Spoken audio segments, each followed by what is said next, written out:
In the next example, we need to print the sequence an upper right triangle. So let us start writing code for this.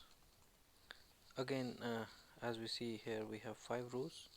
So first of all, we'll take r equals 1 to 5 next, and the inner loop will iterate for the columns.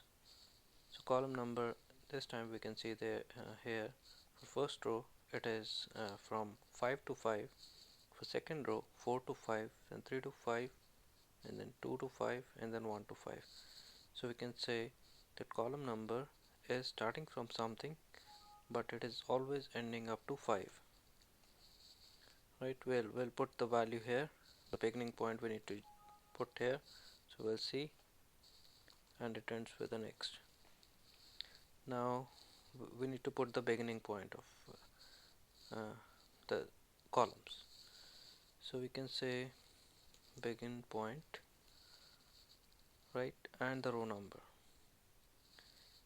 So begin point of column for first row is 5, for second row it is 4, and then 3 for third row, and then 2 for fourth row, and then 1 for fifth row.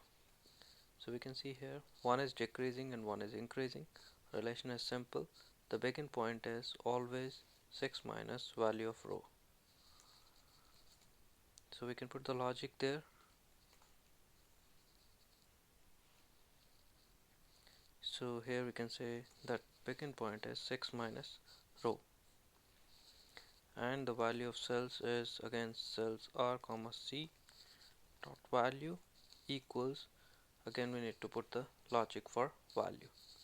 So we'll see here when r, c and v, when row is 1 and column is 5, value is 1. When row is 2 and column is 4, the value is 1 and 2.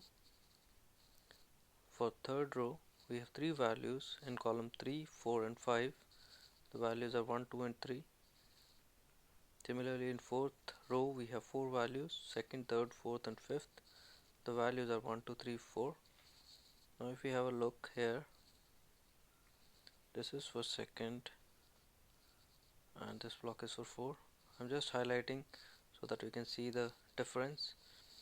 Now we can see here at all the places where we have 1 in the value, that means the output, there is some relation with the row and column.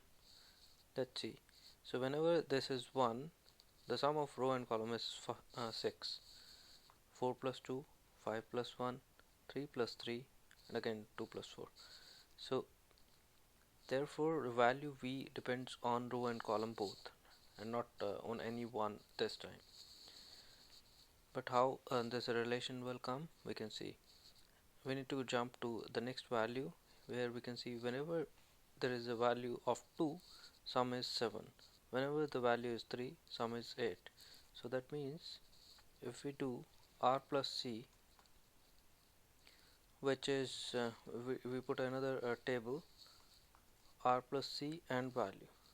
So when r plus c is 6, value is 1. When r plus c is 7, value is 2. When r plus c is 8, value is 3. So it is increasing like this.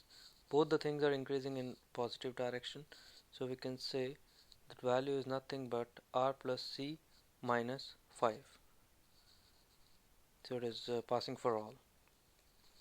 So r plus c minus 5, here also we can put r plus c minus 5, and now we can remove these things.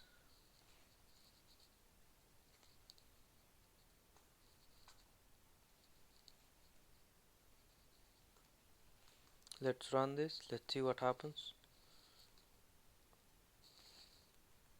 So for first row, column begins with 6 minus 1, fifth row, fifth column, the value is 1. Second row, 6 minus r is 4, therefore it will move from 4 to 5. The value would be r plus c. R is 1, r is 2, column is 4, So 4 into 6 minus 5 is 1, therefore 1. Next time 2, and for the third row 1, 2 and 3, and then 1, 2, 3, 4, and this will work like this.